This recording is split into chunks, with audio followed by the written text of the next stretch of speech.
Good morning, good afternoon, good evening to all our guests today, and welcome to the second edition of our Asia Energy Infrastructure and Resources webinar. My name is Marius Tweme. I'm a partner of K&L Gates in Singapore, and the topic of today's webinar is Vietnam's renewable energy future, with a particular focus on M&A trends and investment opportunities. Let me start with just a couple of brief housekeeping matters. Unfortunately, the ability to interact is a little limited today on the platform. However, please do ask questions, give feedback and comments, and use the chat box function to do so, to communicate with the panelist or reach out directly to one of us, and we'd be happy to respond to any queries. We've had well over 150 clients and friends of the firm sign up for today's event. And while I'd like to think that has something to do with myself, in fact, it's very much in reality a testament to my esteemed panelists today, Dr. Lynette, partner with L&T Partners with over 20 years of on-the-ground experience in Vietnam. My partner, Eric Sedlak, a very senior practitioner who will join us to moderate the panel session a little later. And last but not least, Robin Ingram and Peter Hulbert from Mott MacDonald, both Asia Wind leader, and Peter, who focuses more on the LNG carbon side of the equation. Just to make things a little interesting, I'm sure we'll have a very interactive discussion later on in the panel session, and perhaps a few contrarian views, I don't know, as well, when we think about Vietnam's future energy mix, and in particular, the role of renewables and LNG. On that note, we have a lot of material to cover today, and I'd refer you to our invitation emails on the list of topics that we will address. And I know some of you have posed questions in advance of the event as well, and we're looking forward to discussing those during the panel session. But let me start with a few introductory remarks and say a few words on the M&A renewables landscape in Vietnam before passing the microphone, if you like, on to Dr. Lynette and others to help us navigate the intricacies of Vietnam's investment landscape. Next slide, please. Could move on a couple more as well. And to the next one. So what really has been the recipe for Vietnam's success? And can Vietnam continue to build on those successes in attracting investment into the renewable sector? And I think one of the central components really has been Vietnam has relied on a successful feed-in tariff policy to really enable an explosive growth, particularly of solar projects. I was looking at some numbers jumping from less than 10 megawatts in 2018 and saw some reports showing up to 12 gigawatts of ground-mounted grid-connected projects, becoming the largest solar market in Asia. And the feed-in tariffs originally set around 9.3 cents, if I recall correctly, reducing around 20% in 2020, coming to an end around December of that year. But that's really led to some big growth of numbers and exposure.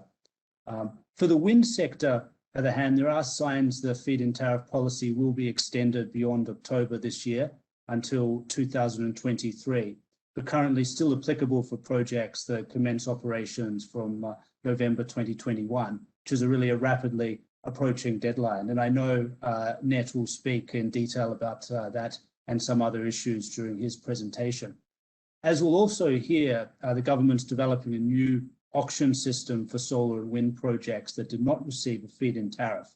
And first drafts of this policy have been made publicly available, but will need to be further developed. And so it will be very interesting to see how those issues play out together with the template PPA, which is to a high international standard in some respects, but there still are some issues that will potentially limit the involvement of international players and increase costs and limiting these risks will really help to drive down prices. The last key point I'd like to touch on, just by way of background, is the DPPA scheme, effectively a virtual power purchase agreement, which continues to be in train and provide a formal framework for corporate PPAs. And this is at quite an advanced stage, and there's a lot of interest and a lot of demand from corporates to participate and sign up with the Ministry of Industry and Trade in Vietnam to participate in this program and really benefit from the contractual arrangements with large multinationals, as opposed to EVN as the state utility.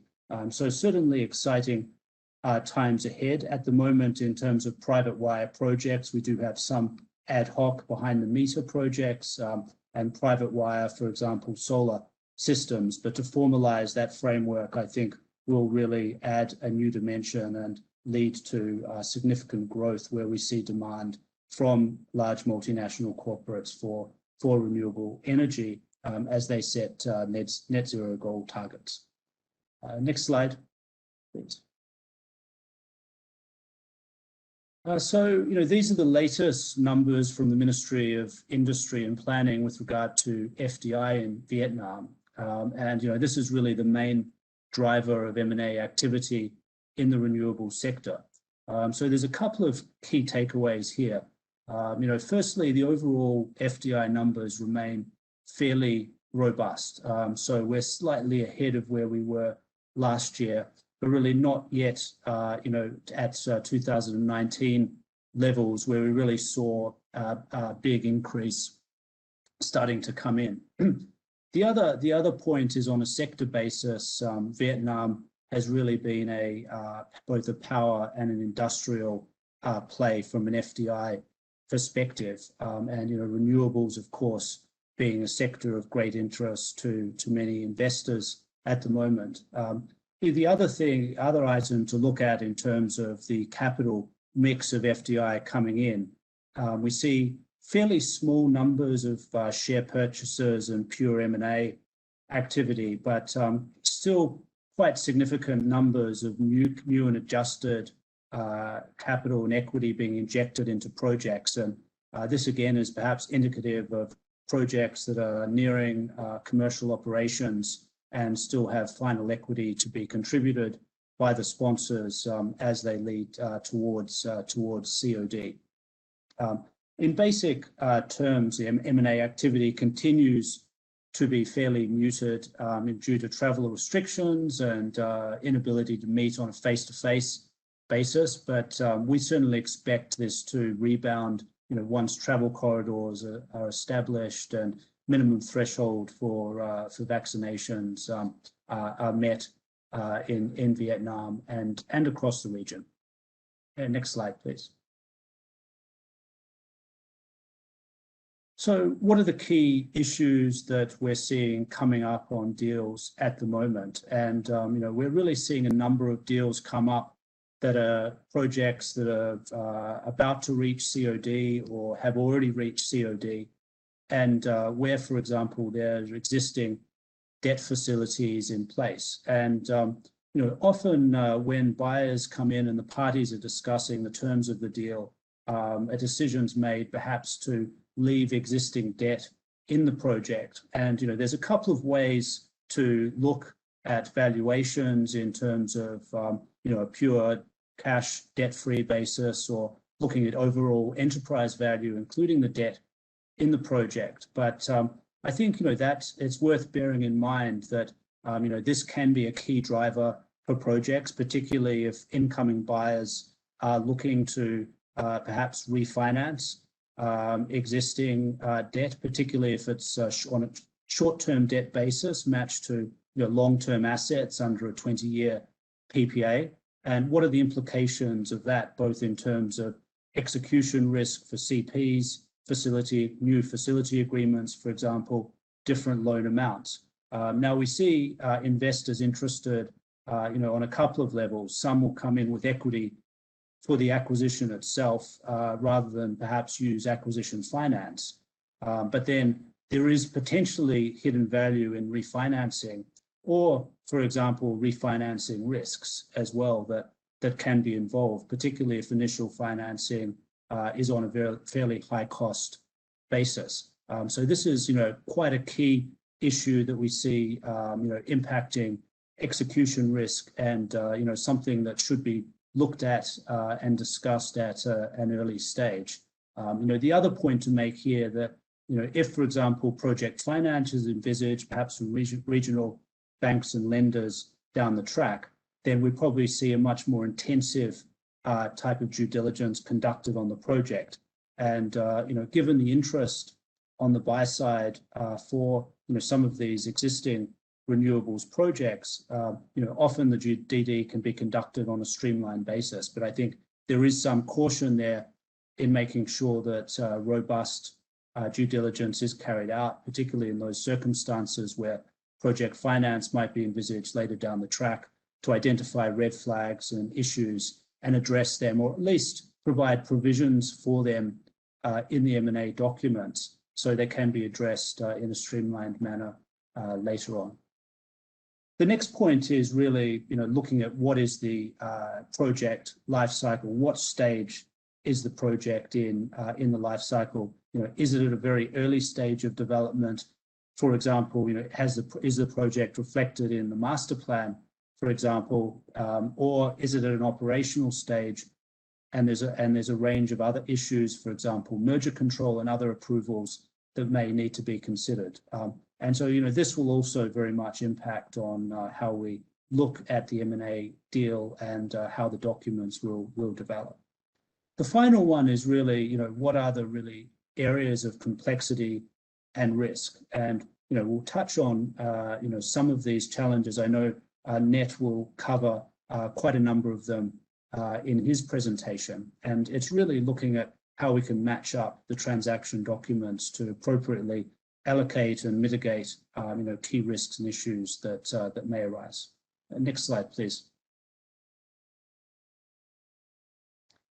So one, particularly at the beginning and early stages of the pandemic, one focus that we see was on material adverse change clauses. And, we're still seeing, discussion on this, but some degree of self-fulfilling prophecy in the sense of more discussion around risk, what is captured in these clauses, and queries from clients and parties on what are the consequences of these provisions, and should we have them in the agreement. And it's important to remember that these provisions are, at least from an English and Singapore perspective, really creatures of contract. And so it's always critical to really look at the key terms in the contracts and looking at how they're defined either on a general or specific basis. And certainly we've seen a trend towards more specific crafting of these provisions to address specific concerns. But ultimately, there are other mechanisms in the M&A documents to deal with temporary and smaller issues that might arise.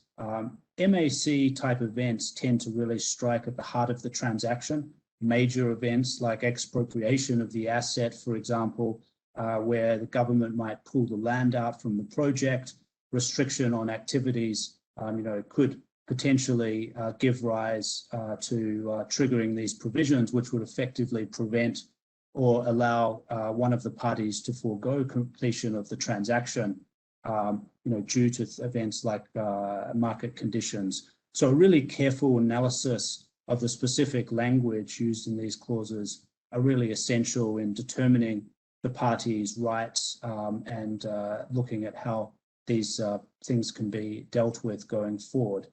I think, a couple of points to make is that usually temporary disruptions, for example, curtailment, is not usually considered sufficient. And secondly, if the parties could reasonably contemplate these events occurring at the time of entering in to the transaction, and they're considered within the buyer's scope of the buyer's knowledge, then again, they're not usually a provision that will trigger and lead to quite a drastic consequence, such as termination. But we are certainly seeing these provisions become more prevalent in the market and being discussed more, perhaps, compared to previously. Next slide, thank you. So going back to, I guess, the basics of the transaction, I think it's always important when the parties are looking at initial documentation, even at the stage of signing NDAs, moving through the definitive documentation, really looking at the structure of the transaction. And, this really boils down to a few key things of, who are the parties involved? Is it a buyer, a fund? Is the existing seller a developer, for example? And how that may really play out into things like the representations and warranties in the acquisition agreement for the transaction. Is the seller prepared to effectively stand behind those reps and warranties for 5 or 7 years? Or are they going to be looking for a shorter term fix? And this is where we see, various mitigants come in, potentially escrow amounts being held in escrow, and very thorough due diligence in order to mitigate risks of breaches of the reps and warranties later down the track. But also, parties considering warranties and indemnity insurance, particularly where there's funds involved in the project, in order to effectively backstop some of those obligations and prevent and limit sort of tail risks of liabilities down the track. And I think, process and structuring is also really important, considering regulatory factors and how the parties can mitigate risk. And I think, we certainly see, in traditional M&A transactions involving Vietnam, the use of escrow accounts and mechanisms to deal with cash flow in order to provide comfort, particularly from a foreign investor standpoint. Next slide, please. So we have seen investors come into the market and potentially, look at takeout financing and project financing in the future. And I think, when they're looking at pricing for the project and valuations, but also, financing component, it's always important to look at, some of the bankability issues and risks to consider, to look at them early on, and make sure that, any particular issues that may delay closing later on can be adequately addressed during the due diligence stage. And so we're really seeing a focus on due diligence, and not just on the legal side, but also the financial and technical. And we'll hear more from Robin a little later on in terms of some of the issues that may be uncovered during due diligence, particularly if the project is still under construction stage and there might be, for example, liquidated damages or delay damages owing from the EPC contractor side of things, which may have an influence on valuations, particularly if there's been delay, disruption from supply chains issue, and how this really, plays into adjustments to the purchase price and other issues. There's also a close link if there is warranty and indemnity insurance in place for the transaction. It can be a real differentiator, I guess, particularly if there's a bidding scenario for the project. And also looking at ESG factors, particularly sponsors based in Singapore, Hong Kong, if there's a public element as well where the company is encouraged or obliged to publish a sustainability report, and looking at accountability, particularly as we see ESG factors becoming increasingly important to investors, then we may even see separate streams sort of come out and run in parallel to the main traditional M&A due diligence, dealing with various environmental, social, and governance factors that can arise. I think in terms of regulatory factors, we have seen increasing activity in terms of merger control, and also projects that may have strategic interests, depending on the location in Vietnam and how the project and the power output is considered as part of the overall energy mix. And I know Net will speak more about those issues later on as well. Tax is always something that comes into play, and helps determine not only structuring equity contributions, under the shareholders agreement, for example, post-closing of the M&A, but for example, issues like pre-closing dividends, withholding tax, and capital gains issues as well. And finally, on the PPA, obviously a key commercial transaction document that is really driving the cash flow for the project, and of course, detailed analysis in well spoken about and discussed issues such as curtailment, force majeure, what happens in a breach or termination scenario. Of course, has a feed-in tariff being secured, what happens post the extension date, and we'll get into all of those details in a bit more depth later on. Next slide, thank you. So thank you. That leads me to the end of my brief introductory remarks. And on that note, I would like to hand over to L&T Partners, represented today by Dr. Lynette. He is in charge of the Singapore office of L&T Partners and the head of the Financial Services, Infrastructure and Arbitration Practice Group. We're very lucky to have him here today. He's been involved in many signature deals and cases involving Vietnam. Dr. Lynette, may I hand the presentation over to you? I'm sure we're all very much looking forward to your words today. Thank you. Thank you very much, Marius. Friends, ladies and gentlemen, it's my pleasure to present to you today some of our thought and experience in renewables and a little bit of LNG. For those who haven't met L&T and Partners, we are one of the major local law firms in Vietnam. We have an office in Singapore, and we have been actively working in wind energy and also LNG so far in the last few years.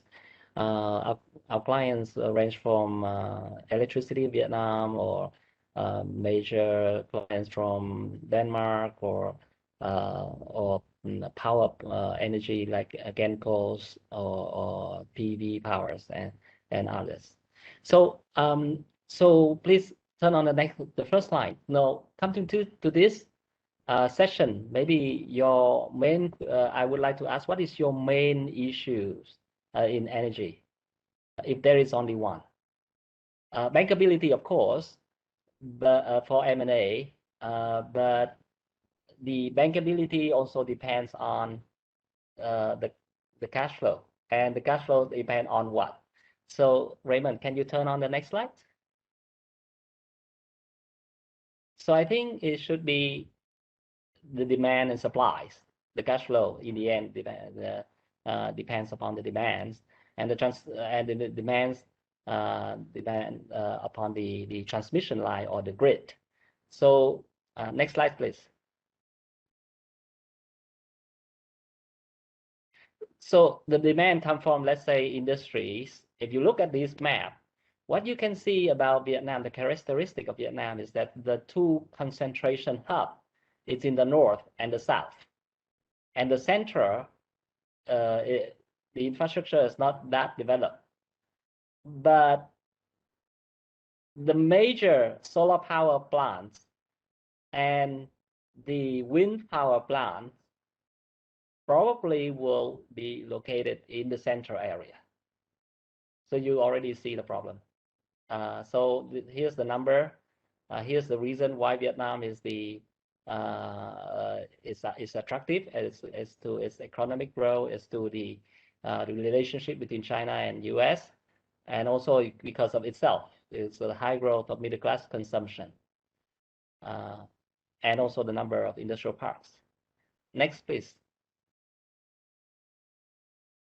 Now, but in terms of infrastructure, if you look at this is the expressway infrastructure in Vietnam. You can see that the major expressway is located in the north.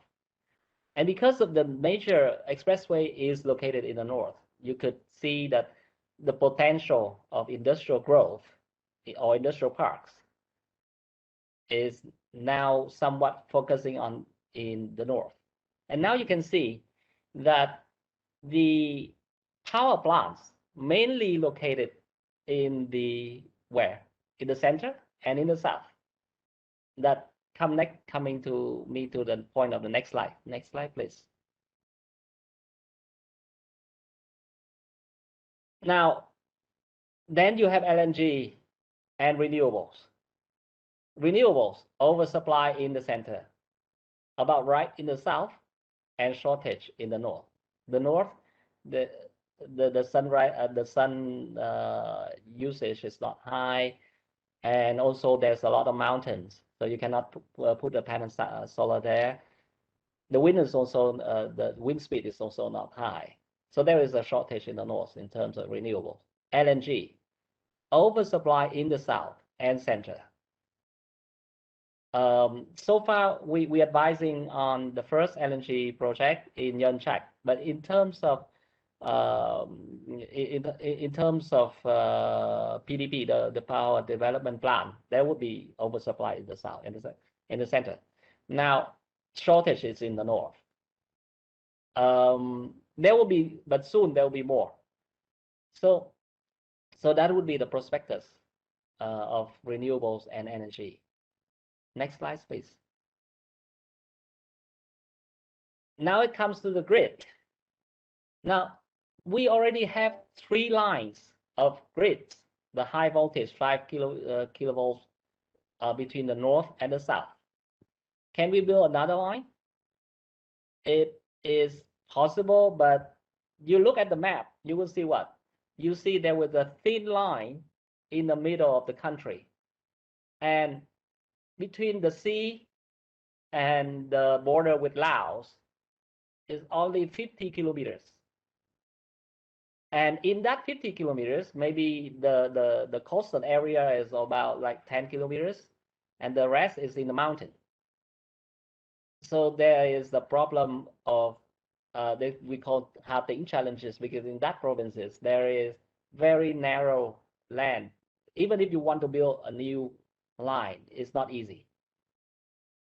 And then you have the forest land acquisition. If you are familiar with investment law, to get a forest land acquisition, you have to ask the Prime Minister.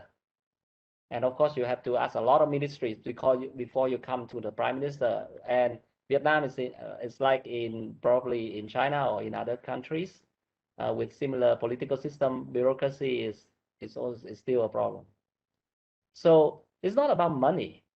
It's about the land available. It's about bureaucracy that make the grid development is becoming more difficult.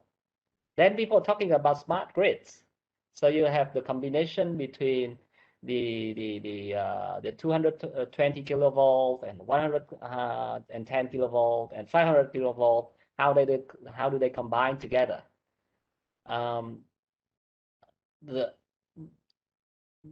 That it might be possible for so far, and also because of COVID situation. A few months later, they're still talking about import of energy from China, because as I said, there is a shortage in the north, and the transmission from the center to the north is difficult. And in the south, we have to export to Cambodia, and in the south of Laos, probably we have to export to Laos, and to import from Laos again in the north. With the back-to-back system with EVN. So what the long-term solution for all this? Of course, is in the grid construction, is in the high voltage kilovolt development, but that there is only so much we can develop. So probably the solution would be to develop cities, infrastructure in the center south, the center and the south, to consume energy there. And that's the reason this year the government developed like seven expressway connecting to Ho Chi Minh City, so that they develop more industry from the south, so that the south can consume power more. Next slide, please. And that is the PDP 8. The connection is region to region rather than from the center to the south, and that is the plan for transmission line development. So yes, That is something that depends to the government. Nothing we can do about it. We are private investors, but that is crucial and decisive in cash flow prediction, as well as project development and M&A, I believe. Next slide, please. And then the solution for the grids, some think about the PPA, and a few days ago, EVN just have a meeting, and they plan to adopt the option C developed by the USAID for the DPPA model. And in that option C, there is a contract. If you see the red line is the electricity flow, and the green line is the financial transactions. There'll be the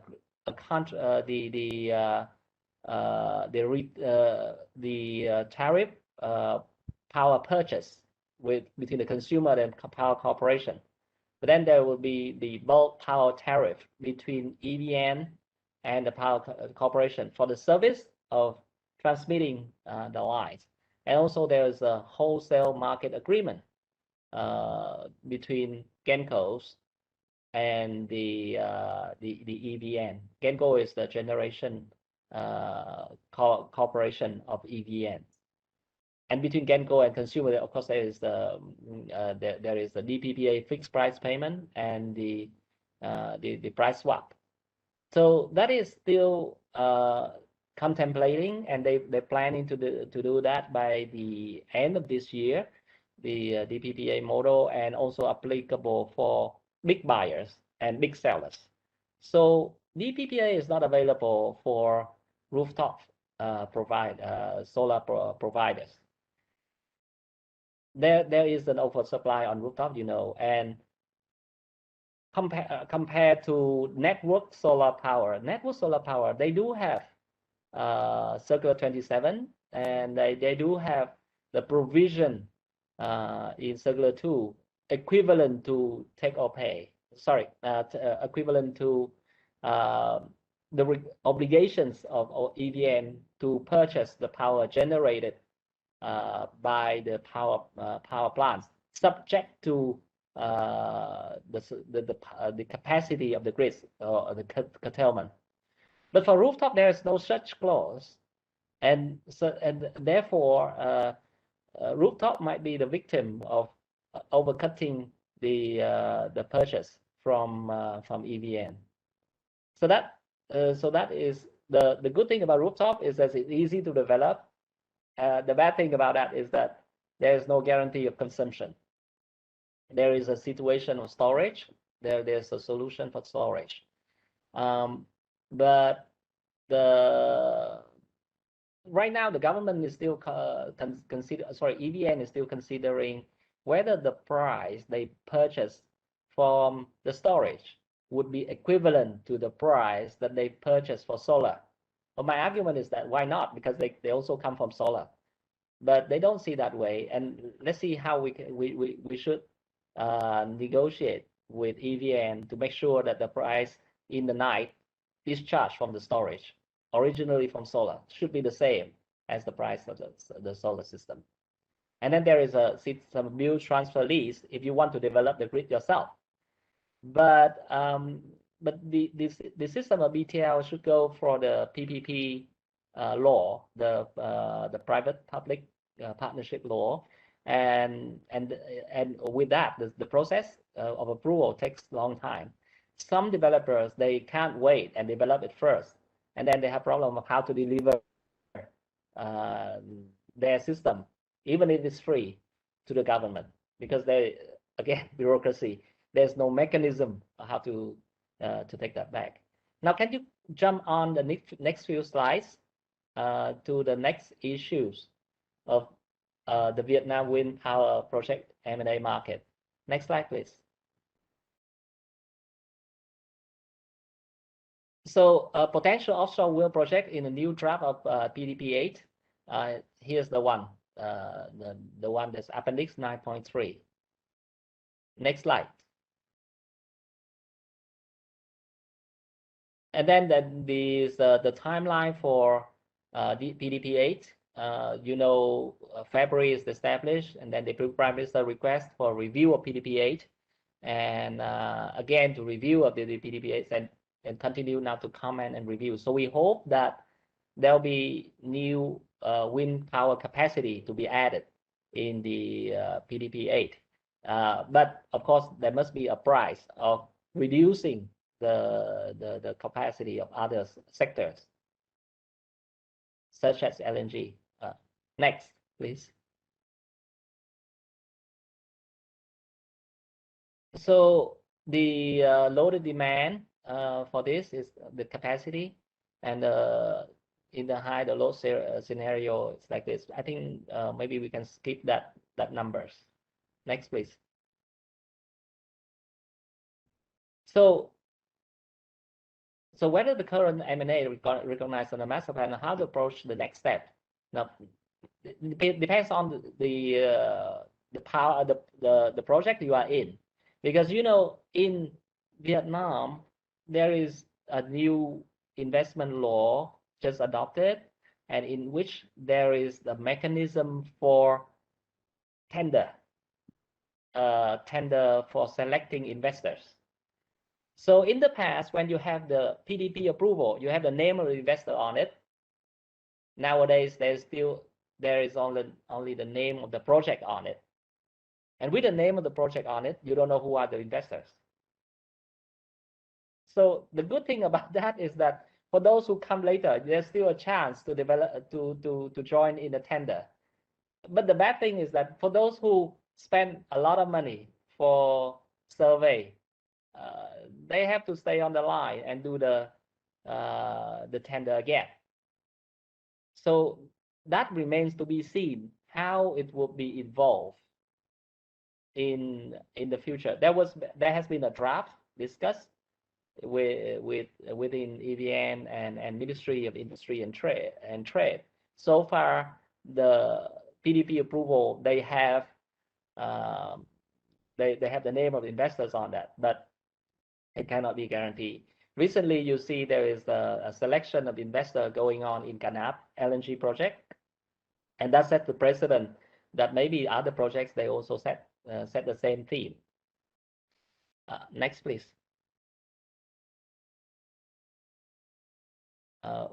Yeah. So that is now this. It goes like this. The project. If you have the idea to develop a project, you have to talk with the provincial people's committee, and they submit an application. Then MOIT review the application based on the opinion from the relevant ministries, like Ministry of Industry and Trade. And the application package has to include the planning scheme, contain detailed information of the proposed project, the documents from competent authorities on the plan, how the land, use the land and use of the water, natural resource, seawater surface. And there is an opinion. There has to be the opinions of Regional Power Corporation (EVN) on absorption of potential power grids within the area. And then with that three key application content, they submit to the MOIT, Ministry of Industry and Trade. Ministry of Industry and Trade, they collect opinion from other relevant ministry like MPI, like Ministry of National Defense, so on. Then it's come to the next step is to they propose later on and get the electricity renewable energy authorities appraised in complete application, and then to follow the regulations on planning. That is that come to the next step of tender and selection of investors.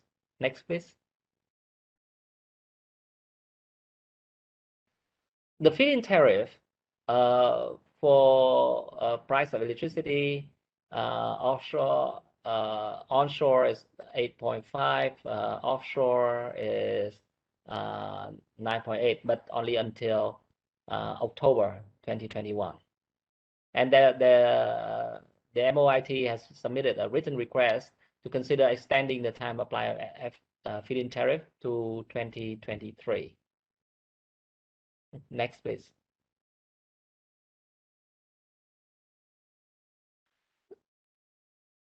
So there is no specific draft currently beyond that that news that I should share with you. And so though haven't been approved for PPA, would not have to wait for guidance to be approved. Next, please. And then it comes to the issue of the wind capacity and the bottleneck, and there are 3 lines, the infrastructure that I just presented. Next, please. But at the same time, there is still a vibrant M&A market and on the upward trajectory. And total capacity in the province is 2.5 gigawatt and 15 gigawatt in the period to 2030. And the high demand of electricity, attractive electricity tariff, make the M&A activities is very very vibrant. Now, for those who planning to finish before the deadline of October 2021, there was the total capacity is about 9 gig. But so far, the one is already have finished COD is only 0.9 gig. So only 2 more months to go, 2 or 3 more months to go. And with the COVID, it's happening right now. Probably it has to be extended because of the COVID. Next.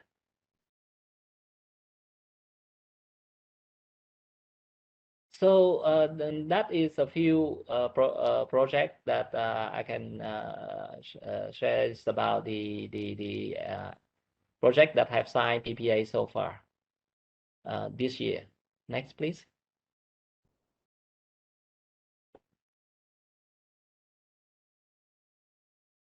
So the project that apply for FIT 8.5 cent is 13 project and 600,000 megawatt project waiting for FIT extension is 1.9 gig and project waiting for new FIT or bidding is 7.5 gig.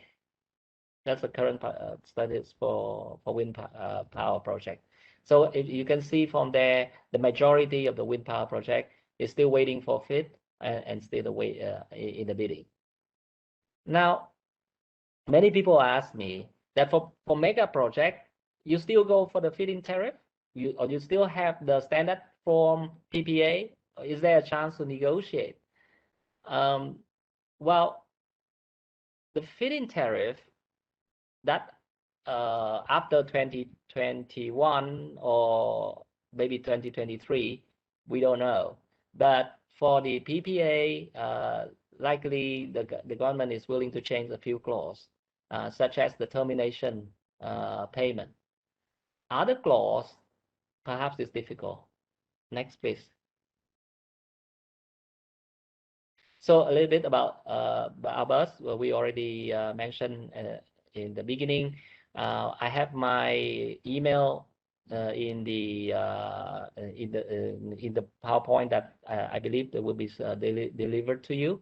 If you have any questions, please feel free to let us know. In the panel discussion, I'll come back with the issue of bankability as well as the particular clause of the PPA project. If you want to discuss about that, how do I view the particular clause like clause 8 or clause 7 of the PPA project, please feel free to share your views. Thank you so much. Over to you, Marius. Thank you very much, Annette, for that insightful presentation. And for those that were wondering, we will actually share the slides, or all going well, a video of the presentation, all of our presentations after the session. So if you want to look into any of the information presented by Annette in more detail, we will share those things with you. And I see we already have some questions from the audience. Perhaps we can temporarily park those and address those in the panel session. For now, let me introduce Mr. Robin Ingram. He is based in Bangkok and has been supporting a range of leading wind developments in the Asia-Pacific region, including onshore, nearshore, and offshore projects.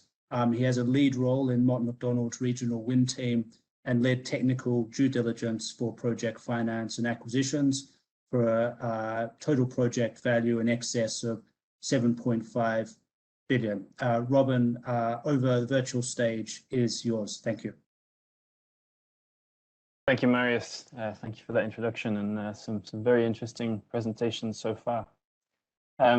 So today I'm going to touch upon some key technical considerations for wind project acquisitions at COD stage. But so first, if you could move to the next slide, please. I'll just very quickly give an overview of Mott MacDonald for those of you who maybe aren't so familiar with us.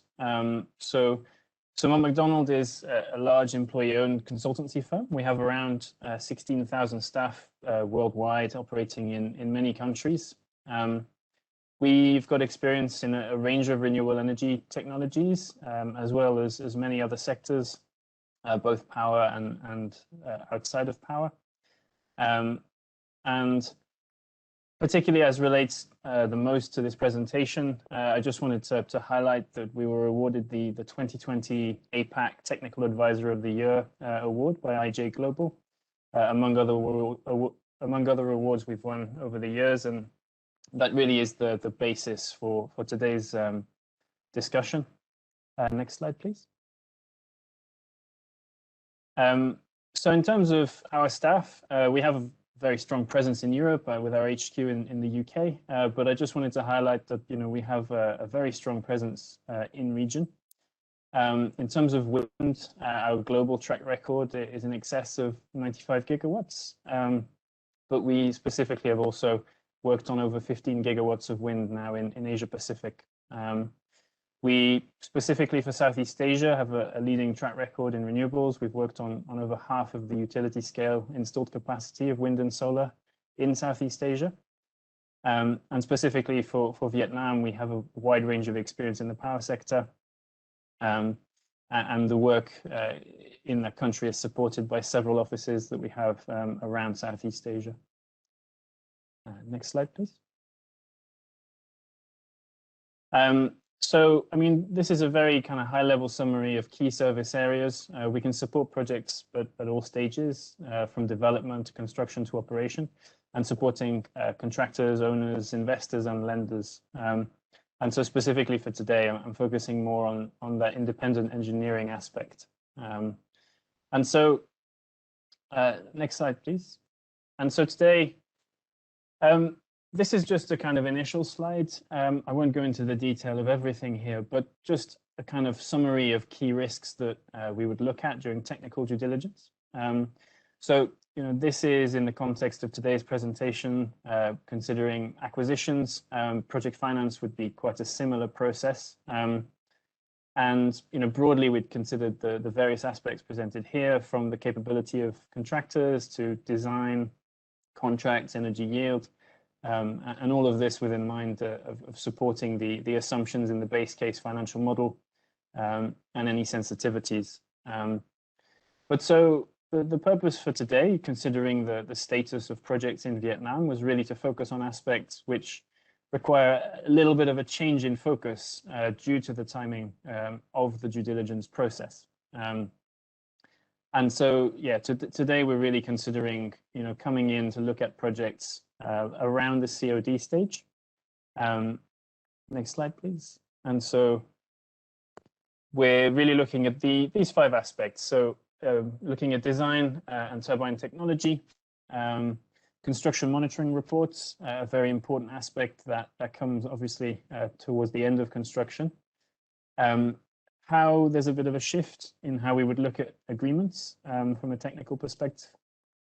And then also looking at project completion and O&M strategy and plans, which again are particularly relevant at this stage, as maybe if due diligence is done pre-construction, these are maybe a little bit in the future and less front of mind, whereas now as you reach COD, it becomes a lot more important to look at the details behind each of these aspects. So I'll take these one by one. Next slide, please. So considering design and turbine technology. So, I mean, as highlighted by the previous slide, we still expect a typical full technical review to be performed as part of the process of due diligence for acquisitions at this stage. And this, for the case of turbines, would include looking at track records, capability of the suppliers, but also, considering the later stage of the project, one of the aspects that can be considered is some early concerns, particularly if the reliability testing is going ahead, and really being able to compare the track record findings with this initial testing that is happening at the end of construction. Another aspect of key importance is the type certificate. And so, with wind power still evolving extremely rapidly and everyone wanting the latest turbine model available, type certificates tend to be lagging a little behind. But crucially, once we reach COD, this type certificate really needs to be in place. And so it's a crucial aspect to really look at whether that has been provided or not, as there's not really any time left to keep that going in the future. In terms of electrical and civil design, so at this stage, instead of looking just at the design documentation, we can really focus in on reviewing as-built documentation and really comparing that to the original design and making sure that everything has been built according to design and correctly. A big focus always on the turbine foundation, which is one of the main risk aspects for wind power. Similarly, we can now do a visual inspection of civil works and electrical works and equipment. So this comes through a site visit. Crucially, a lot of the work has already been done, and therefore, for instance, the foundations will be backfilled. So there's only so much that we can review, hence it's a visual inspection.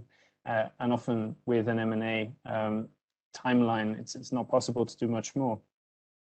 But nevertheless, an important part of the process. Next slide, please.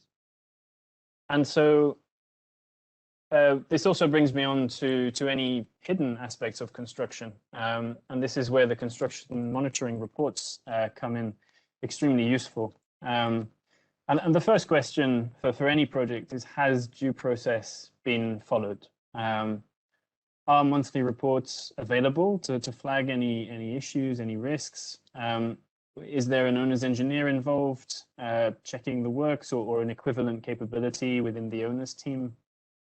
And just has the construction been documented appropriately?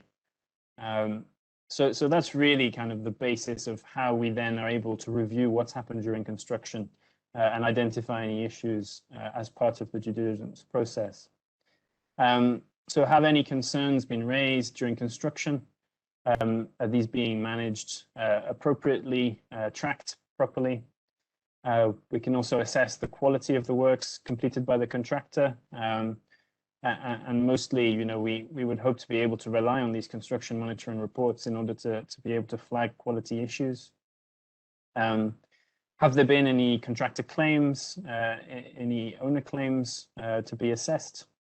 And also, depending on the exact timing of the review, we can also look at if any residual work or punch lists are being managed carefully to make sure that all of the works are closed out.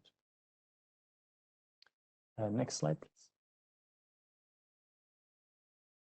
So then, looking at agreements, and in particular construction agreements and contracts, there's a little change in focus here. As pre-construction, we would be very keen to look at the full detail in the construction contracts, whereas here at this stage we're able to do a lighter touch review as construction has largely been completed.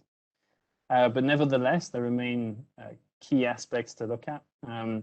So these include basically anything that will go into the operation of the wind farm. So power curve and noise warranties and liquidated damages, any caps on liabilities, and then the defects notification period or warranty provisions. So all still extremely relevant. And specifically what I wanted to highlight today was what are the impacts from the construction phase, which has already happened, in terms of reaching COD and also in terms of operation. So regarding COD, is the project on schedule or have delay LDs already been claimed? And specifically here, this is part of a kind of holistic view of the project and where the project is and any deadlines, and particularly as relevant now in Vietnam, the 1st of November deadline. But also in terms of liabilities, if there have been payments already made, what is the remaining delay LD cap, for instance, and is this sufficient to really cover the latest project status and the corresponding risks? And also, is there complete set of documentation for the handover, including any reports? And then looking forward a little bit further to operations, again, what LDs have already been claimed, if any, and also considering the impact on remaining LD caps. So then this is specifically where, typically power curve, noise, and delay LDs will be under a joint overall cap as well. We've also seen cases where the operation and maintenance LDs can sometimes be part of the EPC cap. That can bring some benefits, and there's a reason for considering it, but it also brings risks if there have been extensive delays. So something to look at very carefully. And similarly, when it comes to the warranties, the DNP, always very important to make sure that the contract clearly defines the start dates appropriately. And of course, particularly of relevance here where you're reaching COD and this is all kicking in. Next slide, please. So then looking at project completion. So as I said, it can sometimes be maybe less of a focus to look at project completion when doing the due diligence much earlier. But right, as you reach COD, it's an extremely important aspect to look at and to make sure that all the plans and all the tests are being performed appropriately. So in terms of commissioning and tests on completion, are the grid connection and power quality tests done? Is the SCADA system installed and fully tested? Regarding energization and electrical commissioning as well, has this all been followed according to the relevant local requirements? And also looking at the reliability test for the turbines. And really looking at the details of all of this, hopefully seeing the results of all of this and making sure that no issues have been found. Crucially as well, closing out the licenses and permits and making sure that these have been obtained, any key deadlines which remain. And again, as I said before, the crucial deadline of 1st of November as it stands in Vietnam is going to be one to look at very closely. Next slide, please. And then the final topic for today was to look at the O&M strategy and plans. So again, pre-construction, there's a lot of time remaining to get these plans finalized. Whereas at this stage, reaching COD, everything needs to be in place. Key questions that we would ask is, is staff ready? Is staff on site for training and handover? Particularly, it's very useful if the O&M staff can be there during commissioning to really learn from the commissioning process and be ready for the maintenance of the turbines. Is the first inventory of spare parts on site? Is all of that ready? And are other plans in place? So, obviously scheduled maintenance will be starting very soon. Unscheduled maintenance can start at very short notice if required. What is the response time if there are turbine issues and they need rectification? And also, always ensuring availability of cranes for major maintenance. So, usual topics that we would always cover, but extremely front of mind at this stage. And And the reason for this is just that limited time remains to impact all of this following an acquisition. So it really has to be considered carefully. Next slide, please. So, yeah, so in conclusion, basically, I just wanted to highlight a slight change of focus that's required for due diligence, for either acquisitions or even for financing around the COD stage. So hopefully this presentation has helped outline some of the key risks to be considered. And then here, just highlighting some key contacts on our side if you'd like to get in touch. So including for renewables generally, for solar, wind, and also our environmental and social team who can also support with such transactions. So thank you for your time today, and back to you, Marius. Thank you very much, Robin, for those helpful and insightful comments. That has taken us just past the top of the hour and leads us to the end of the formal presentations and on to the panel session. And I'm very pleased to be joined here by my partner, Eric Sedlak. Eric is a cross-border transactional lawyer with over 20 years practicing in Asia, including in Vietnam, a very senior practitioner. Please, Eric, I will hand over to you to moderate the panel session. And could I just, before I do that, remind all the participants, the last time I checked, we still have over 100 participants online. This is really your opportunity. What are your issues in relation to your investments? What are you looking at? Perhaps you are, on the fence in terms of a potential investment in Vietnam. We're all here and ready to answer your burning questions. So on that note, may I hand the virtual microphone over to you, Eric, to moderate the panel session. Thank you. Good. Thank you very much, Marius, for your kind introduction. I'm never sure whether it's good to be called a senior lawyer or not. I sometimes say that my hair used to be blonde, it was brown, and now it's turned blonde again. We have a number of questions, and I think, frankly, we'll probably, to make sure the audience has what it needs, I'd like to go through the questions we've had from the audience first, and then maybe if we have some time, we could ask the panelists to make some closing remarks. But I guess first, I have a couple probably Vietnamese law questions, which we ought to turn over to Dr. Net. And the first is, until when does Net expect the tariff on offshore wind to be extended?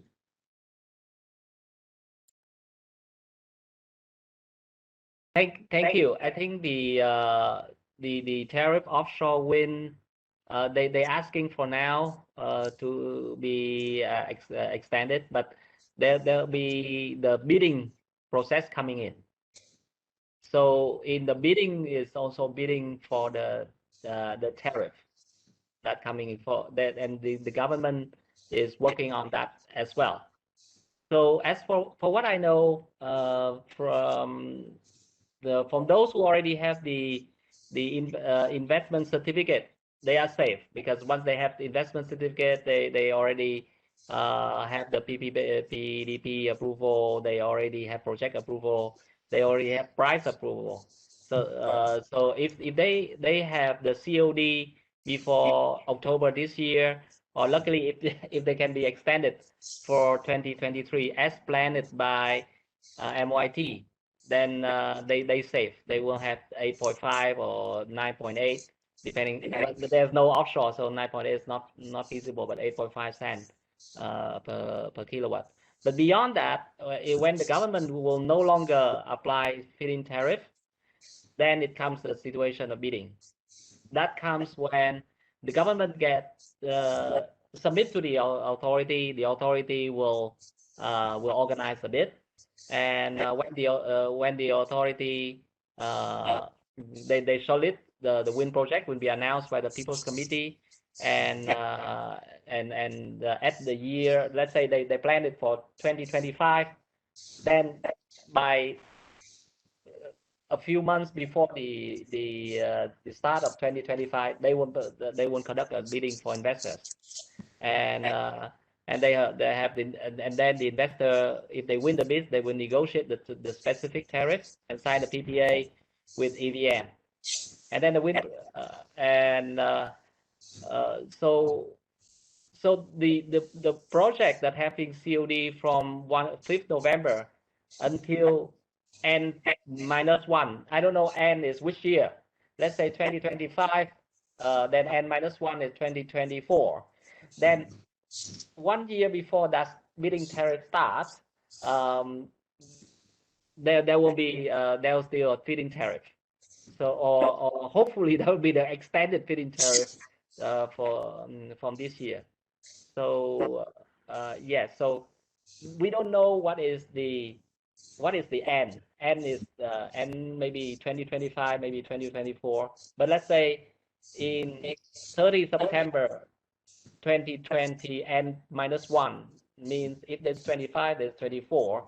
There will be the bidding tariff schedule for wind project will be announced by the Ministry of Industry and Trade, and that schedule will be applied for in the next 5 years, so N+4, and then they can have the shortlist, the wind project. There will be the bidding process, and they win the bid, they negotiate the bidding tariff. But before that date, I mean, let's say assume that N is 2025. Before the 2025, you still have the bidding tariff.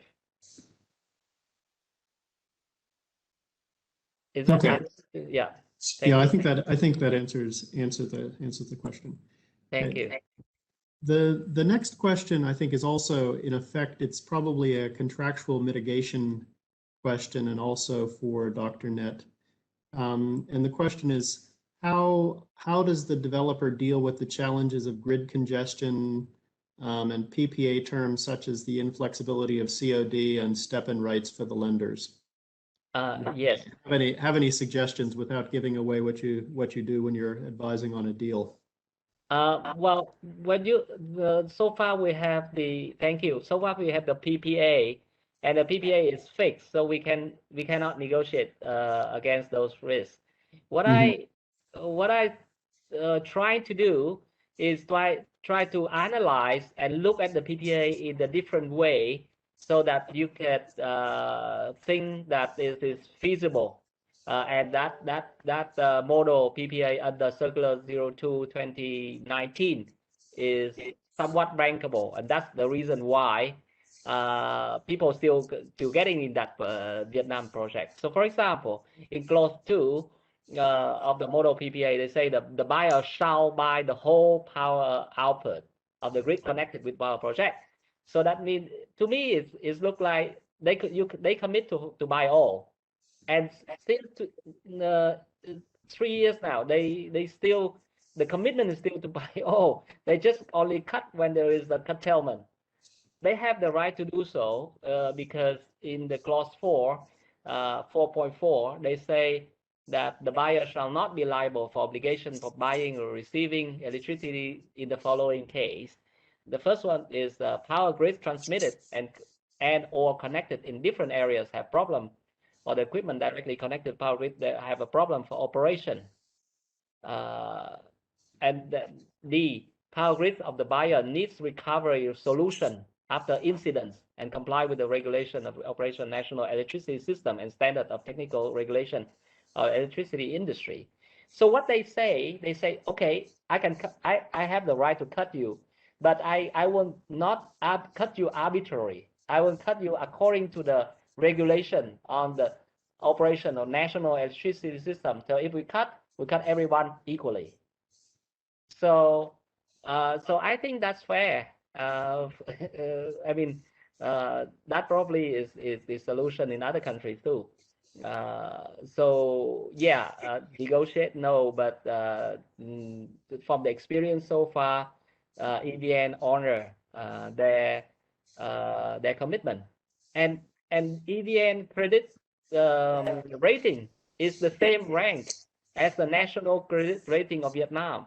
So of course, you don't need to have GGU if you have the debtor, the obligor, have the same credit rating as the guarantor. Then when you can talking about the force majeure.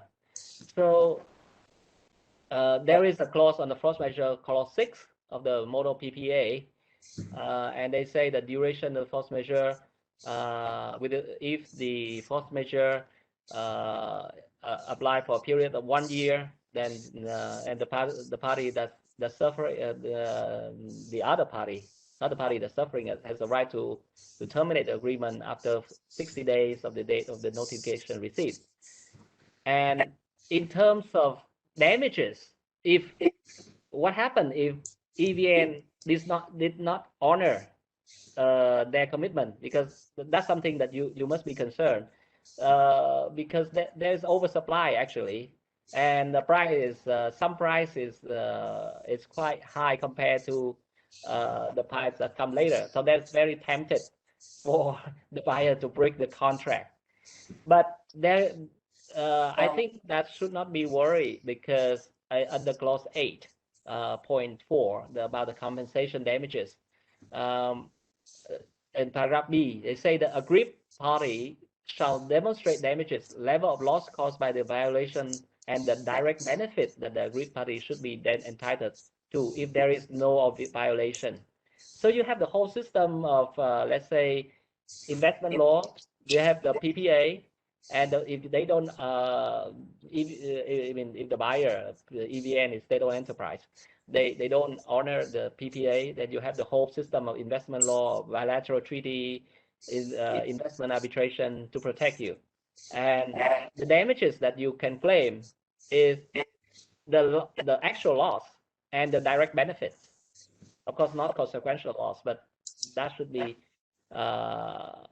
good enough for the bankability in terms of violation, or in terms of damages. And then in paragraph A, you say that whoever violating the agreement shall pay compensation for damages caused by violating activities to the aggrieved parties. And compensation value will include the value of actual direct losses by the violating party, but borne by the aggrieved party, and the direct benefit that the aggrieved party would be entitled to if there is no violation. So the language of PPA on that matter about compensation is particularly clear. I think the thing is not clear is the termination payment, and that's something I believe that big project would be able to negotiate. Thank you. Okay, thank you very much for that. Yeah. Okay, we have a question now for Peter Hulbert, and the question is: the latest PDP8 draft and conventional wisdom suggests that LNG as gas in the form of gas to power projects will naturally play a transitional role between the hydro and coal dominated power market and a renewables led scenario. What factors might challenge this proposition? And I guess a follow-on question, how could global energy markets and trends impact the role of LNG in Vietnam's energy future? So, Eric, look, PDP8 is very ambitious with respect to gas, and we're hearing a lot about all these projects. But this only comes to pass if you like, if the stars align, and there are a number of stars which have to align to make this happen.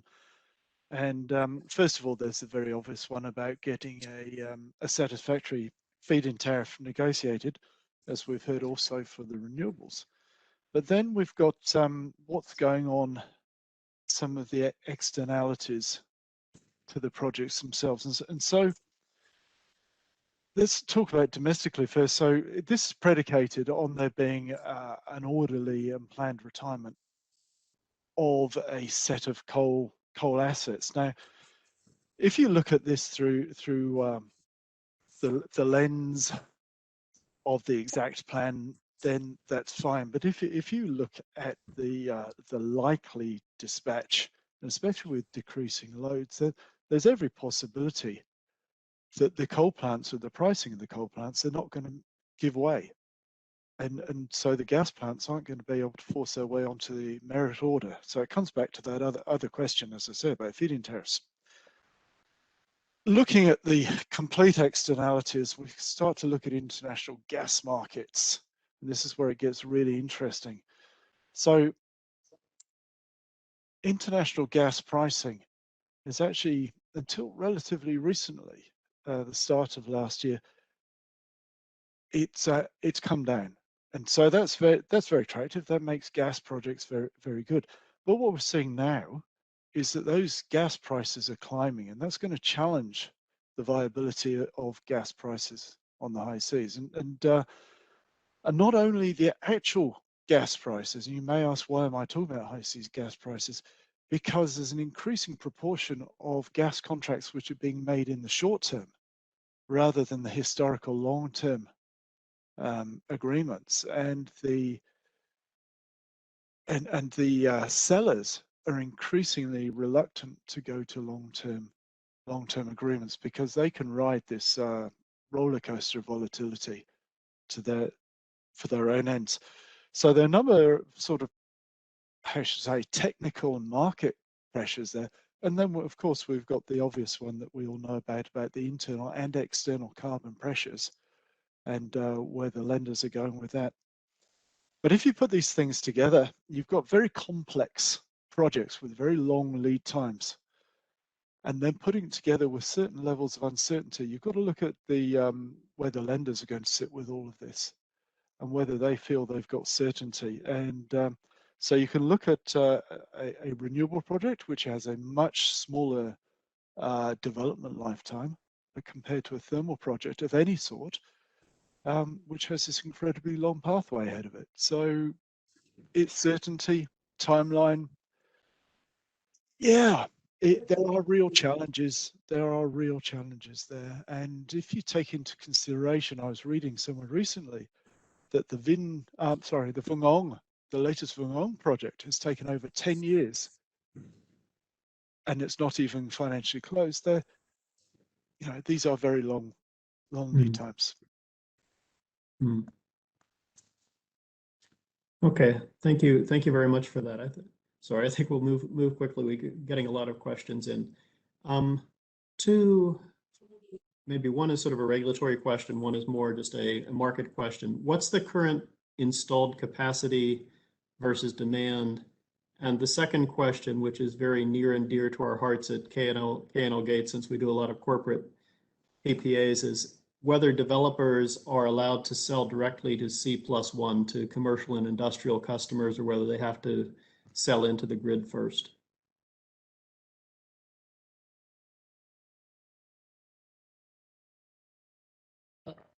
I can answer on the demand and installation, but I need Raymond help me to get back to the slide number 4 of my presentation. So, okay, before that, a few slides before that. Okay,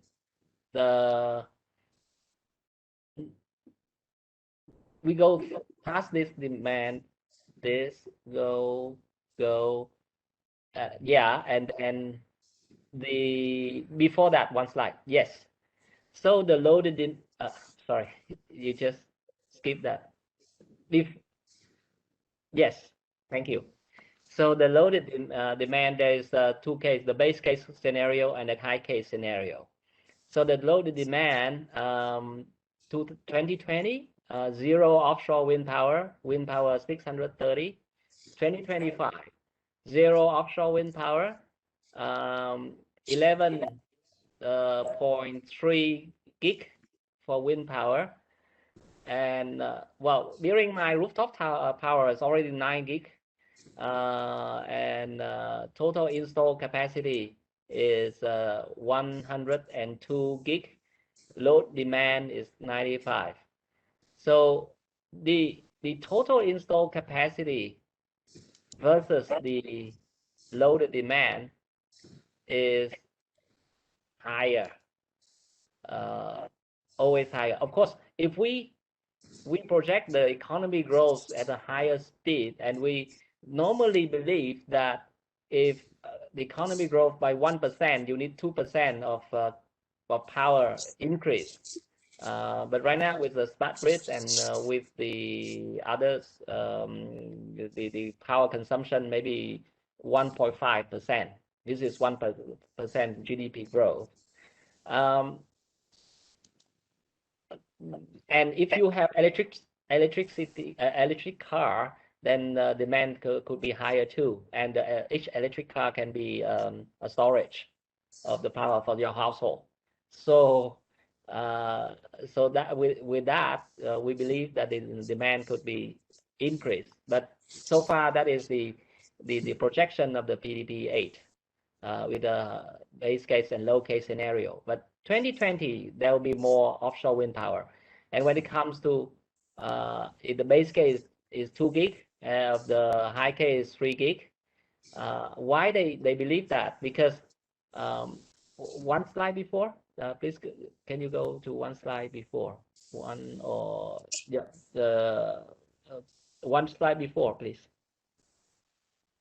Yes, because right now they already have in the draft PDP-8 the following project: the Phú Yên 2 offshore wind power, the Bình Thuận offshore wind power, Tuy Phong offshore wind power, Ninh Thuận offshore wind power. So all together, if you count them on, is I think this 4.5 gig, 5, and well, probably yeah. When it round up, is with 20 gig and 25 gig. But so that is the capacity. I believe is only Appendix 9.3, and Appendix 9.3 is after 2030. Before that, there will be a few.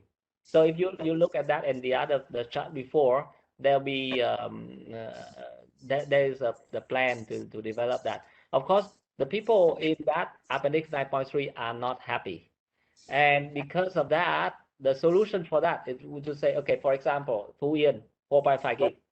Probably there's 2 mega projects, and each project is 2 gig. Why do we need that? The government may say that, okay, by 2025, I'll launch a bidding project. So let's say you have 2 investors, investor A for project A and investor B for project B.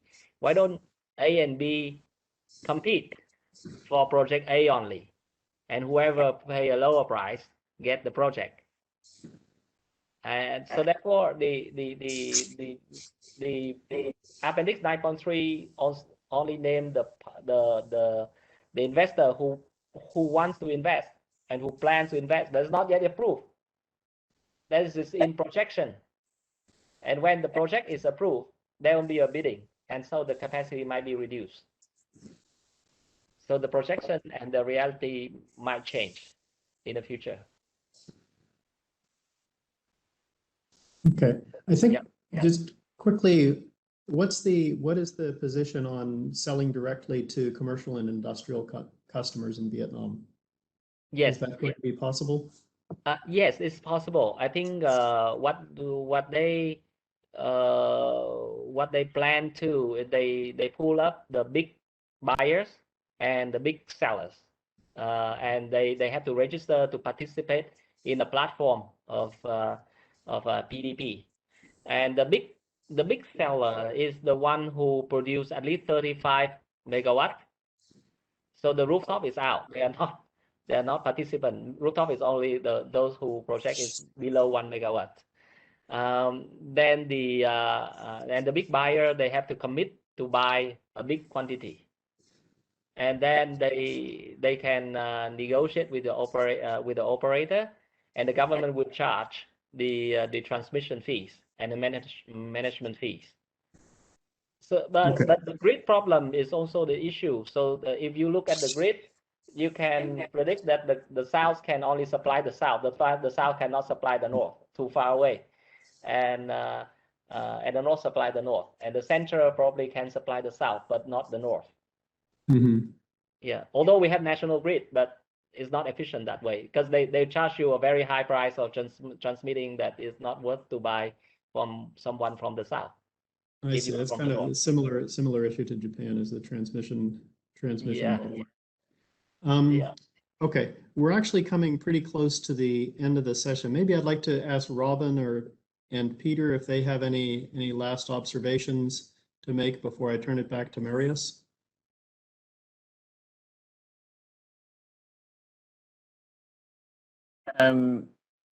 Nothing major from my side. I think there was one question about are we expecting a decreasing of wind EPC costs post FIT and how many percent? I think it's very difficult to answer that, particularly in terms of percentage, but I think it's fair to say that internationally EPC contractors and suppliers have certainly been very aware of feed-in tariffs and auction processes, and you know, if they want to be involved in projects, they also have to be commercially competitive.